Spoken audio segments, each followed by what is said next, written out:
For years, OTF, or out the front knives, have been dismissed by a lot of people as gimmicky, just movie prop knives or mall ninja junk, or depending on where you live, just flat out illegal and impossible to carry. But modern OTFs have evolved and become so good that they're actually one of the best EDC knives you can carry. So here are 7 reasons why you should, and maybe 4 reasons why you shouldn't carry an OTF every day. And if you stick around to the end, I have a really cool collab to show you, but more on that later. For now, let's do the damn thing. Over the years, I've carried several different OTF knives, dozens even, from brands like Microtech and Benchmade, Core Edge, which is a newer company, and even some budget brands that you may not even be familiar with. I've carried them, and then eventually they just get tossed in a drawer and I never carry them again, or I'll sell them off. That is until Blade Show Atlanta this year, where I picked up an OTF that has constantly found its way back into my pocket. This is the Axial Shift V3, and it's a knife I've carried many different times over the last several months, in different versions too. This is not the only one, but it's also what inspired this video. It's showing me how great OTFs can be every day. All right, the first reason that OTFs are perfect for EDC is because it's a true one-handed knife. And what I mean by that, because there are a lot of one-handed knives. Most modern folders are one-handed. An OTF comes out of your pocket, deploys, you make your cut, close the knife and back in your pocket, and you're never readjusting your grip or changing anything. You're not fumbling anything. Whereas with a lot of folders, you've got to flick it open, adjust your grip, and then to close it, you also have to adjust your grip. So there's a lot more steps. It's all minor things, little nuance, but they are things that will slow down and make it a little bit more complicated. Your OTF, you can, no matter what you're doing, you can pretty much always get to it, open it, make your cut, and put it away. No fuss. The only thing that would be marginally faster would be like a pocket fixed blade, because you don't have to open it. As soon as you pull it out of the sheath, the blade's exposed, you can make your cut. However, when you're putting an OTF away, the blade is already retracted when it goes back in your pocket. A pocket fixed blade, you're having to orient that thing inside the sheath before you really give it a go, push it down into your pocket, or you're gonna cut your leg open. I've never done it, but I'm always a little worried about it. I'm not always certain that that knife is in the sheath. OTFs, when it goes back in your pocket, blade's covered. It's nothing to worry about. So, while it is a little bit safer putting back in your pocket, it's not quite as fast as a pocket fixed blade. Reason number 2 is that OTFs are very pocket friendly. What I mean by that is other folders are typically a little more bulky. The blade can stick out past the handle to the side when it's closed, especially wider bladed knives. OTFs are all, in general, very rectangular and smooth and symmetric, and they just kind of tuck away in the pocket very, very nicely. They don't take up a lot of space, especially for your blade to handle ratio. Like, you get a lot of bang for buck in terms of how much pocket space it takes up. Also, there's no thumb studs or flipper tabs or anything to snag your hand or your pocket when you're pulling the knife in or out. There's nothing to snag. They're all very smooth, very streamlined. 3, OTFs are truly ambidextrous knives. Now, there are folders that are also truly ambidextrous, like crossbar locks. You can open and close the knife left or right-handed. It doesn't really affect the usability of the knife, and you can flip the clips around left to right hand carry. All that's the same, but the difference maker is that even if you're a, say, right-handed person, you can deploy an OTF left-handed without any practice. It's intuitive and it works just the same. But with a folder, even though like crossbar locks, you can pull the lock back and deploy the knife, most folders that are ambidextrous are not as easy to use with your non-dominant hand. An OTF, the button works the same, left or right-handed. You know how it works. It's extremely intuitive, and there's no like learning process. You can actually just use the knife with either hand with no fuss. You don't have to learn anything. There's no practice. It's just push the button up, deploy the knife, pull it down, close it. It's that simple. And I actually stole my wife's knife for this video. She carries an OTF, and it's because there's no fear in opening or closing it for her. She knows, push the button, pull the button, and she doesn't have to worry about how to close it. So this is her knife that she uses pretty often, so I had to steal this one from her to make the video. Despite what movies may tell you, OTFs are also extremely safe to use. For starters, and for reasons previously mentioned, with nothing on the outside of the knife to snag or anything, there's no way to accidentally deploy the knife in your pocket. It is really hard to accidentally actuate one of the buttons on an OTF. The springs are generally pretty tough, and I've never had one accidentally deploy, not even close. Also, unlike with many folders, your fingers never have to cross the path of the blade. There are folders with button locks, crossbar locks, that this is also true. Compression locks, this is true. Your fingers never come into the path of the blade, but to open and close the knife, you're changing your grip and there's a little bit of fumbling.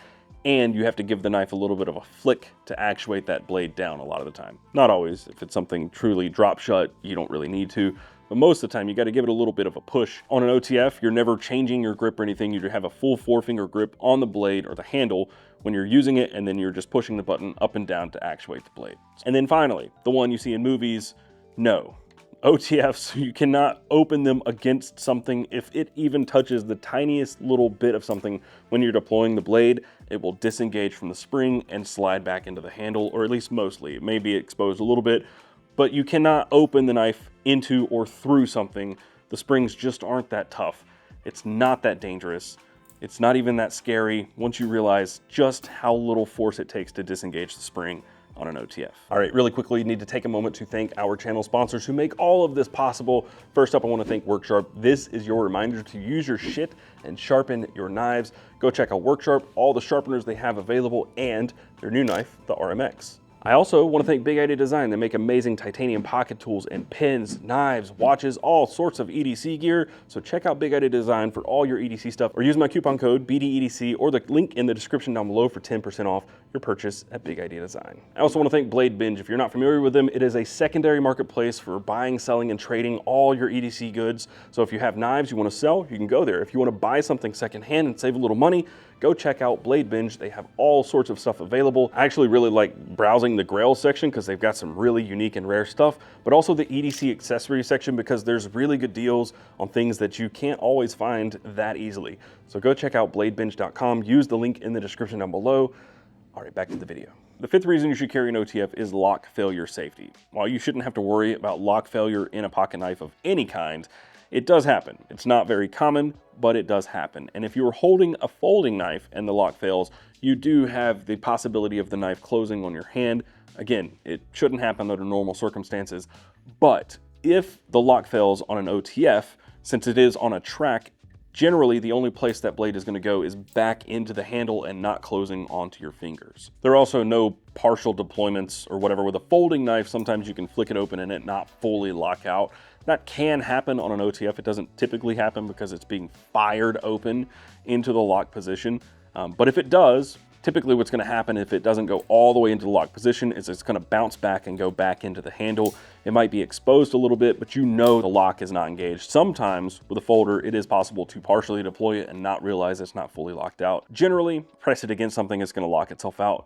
But it's something that's very clear on an OTF. And again, it's a little bit safer because that blade just slides right back into the handle. Reason number 6 why you should carry an OTF is the maintenance. While it may seem like there's a lot of maintenance required to keep an OTF running because there are so many little parts, it's not actually true. As long as you make sure your blade is clean before you close it, there's basically no maintenance required. You may get some dust and gunk inside it, but you can typically clear that out with just some compressed air. No need to take it apart. Also, Microtech did a video at one point where they showed what they do to clear out knives, and they just spray some brake clean up into it, fire it a couple of times, give it a wipe down and put a little oil on it, and it's good to go again. No disassembly required, but if you do happen to take it apart, even when you put it back together, while it can be a little tricky the first time you do it, there's nothing to worry about like blade centering or any of that. It all just kind of references itself. It goes together one way, and it's fairly simple to put back together after you learn the process. So the maintenance on them is basically nil as long as you don't close the knife with food or mud or other gunk on the blade. Reason number 7, you should EDC an OTF, especially if you work with gloves a lot, is because they work well with gloves. They're very friendly to gloves because they have this big button to actuate the blade, and it's very, very easy to use with or without gloves. It does not require a lot of dexterity, and it's also probably the reason it's considered more of a tactical knife, and that's because it's issued to military members, and that's because it works well with gloves. They have other knives out there like Spyderco knives with a big hole. That big hole was designed mostly to be used more with gloves, make the deployment easier, and also push button automatics. But even if those things have been designed to work better with gloves, it's not always easier, especially if you're using gloves and your hands are cold. Those things will become very difficult to use very quickly. Whereas with an OTF, that big button still doesn't require that dexterity, and you can open and close it pretty easily. With gloves, hot or cold, wet or dry, doesn't really matter. OTFs just kind of work with gloves a lot better than any other blade style, except for maybe a fixed blade. But then it goes back to what I said earlier. Whereas when you're putting your fixed blade back in the sheath without looking or knowing, I typically use the tip of my finger to guide the knife back into the sheath. And if you're wearing gloves, that becomes a lot harder. So, as with everything, there's a little bit of trade-off. Gloves are a big positive for OTFs. But now we get to the negatives. All right, now to the counterpoints, the reasons you should not carry an OTF every single day. And the big one, the giant one, the elephant in the room, is legality. If it's not legal where you live, don't do it. It's up to you to know your local laws and whether or not you can carry an OTF. If you can't legally, you probably shouldn't do it regardless. Like, just leave it at home. Reason number 2 is it will get gunked up more. If you're cutting tape a lot, you're gonna have to clean that off your blade. If you work in a very muddy or wet or dirty environment, you may get more gunk inside it. And yes, while you still can clean it, you're gonna have to do that probably more often than somebody who has a desk job or doesn't work in a very dirty, messy environment. I guess the better thing to say there is that there are other types of knives that are better for that kind of scenario. If you're in a very muddy, messy scenario every single day for work, I'd probably stick to a fixed blade if you can. The third reason you should not carry an OTF every day is they are loud. No matter what, there is no way to quietly open your knife. This thing is very loud. If you work around a lot of people and you like to fidget, they're gonna tell you to stop a lot because it's very hard not to sit here and do this all the time. It's annoying, isn't it? Is it annoying, guys? No? No, it's not annoying. Yeah, it's very, very loud. There's no quiet way to open an OTF. And the fourth reason is the stigma. Pop culture and movies have stigmatized and demonized OTFs to make them this scary, dangerous thing, but they're really not.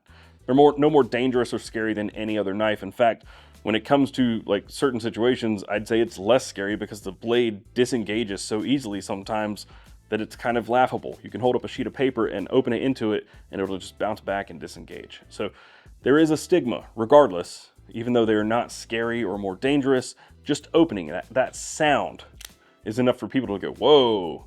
So if you're around people a lot, maybe you won't want to carry an OTF every day. And all of that brings me to this knife right here, the Axial Shift V3.